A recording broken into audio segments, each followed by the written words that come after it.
First ட்ரேடிங்னா என்னன்னு பார்ப்போம். ட்ரேடிங்னா ஒரு அசட்ட செல் பண்றதுக்காக வாங்குறது. அது ஸ்டாக்ஸா இருக்கலாம். ஸ்டாக்ஸ் அண்ட் இண்டெக்ஸோட கான்ட்ராக்ட்ஸ்ன்னு சொல்லக்கூடிய ஃபியூச்சர்ஸ் அண்ட் ஆப்ஷன்ஸா இருக்கலாம். கமாடிட்டியா இருக்கலாம். இன்னும் சிம்பிள் டெர்ம்ஸ்ல சொல்லணும்னா, பெட்டிங், கேம்பிளிங்ன்னு கூட சொல்லலாம். இப்ப எக்ஸாம்பிளுக்கு ஐடிசின்னு ஒரு கம்பெனி இருக்கு. ஐடிசியோட ஷேர் பிரைஸ் மேல போகும்னு சொல்லி ஒரு பெர்சன் ரூ. 500 பெட் கட்டுறாங்க. இன்னொரு பெர்சன் கீழ போகும்னு சொல்லி ரூ. 500 பெட் கட்டுறாங்க. ஐடிசியோட ஷேர் பிரைஸ் கொஞ்சம் கொஞ்சமா மேல போச்சுன்னா, மேல போகும்னு பெட் கட்டுனவங்களோட அமௌண்ட் ரூ. 500 இருந்து ரூ. 600, ரூ. 700, ரூ. 800ன்னு ரைஸ் ஆகும். அதுவே கீழ போகும்னு பெட் கட்டுனவங்களோட அமௌண்ட் ரூ. 500 இருந்து ரூ. 400, ரூ. 300, ரூ. 200ன்னு குறையும்.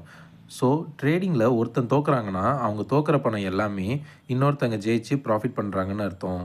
இந்த ட்ரேடிங்கில நீங்க ஒரே நாள்ல ரூ. 1000 சம்பாதிக்கலாம், ரூ. 10,000 சம்பாதிக்கலாம். அதே மாரி நீங்க ரூ. 1000 லூஸ் பண்ணவும் வாய்ப்பு இருக்கு, ரூ. 10,000 லூஸ் பண்ணவும் வாய்ப்பு இருக்கு.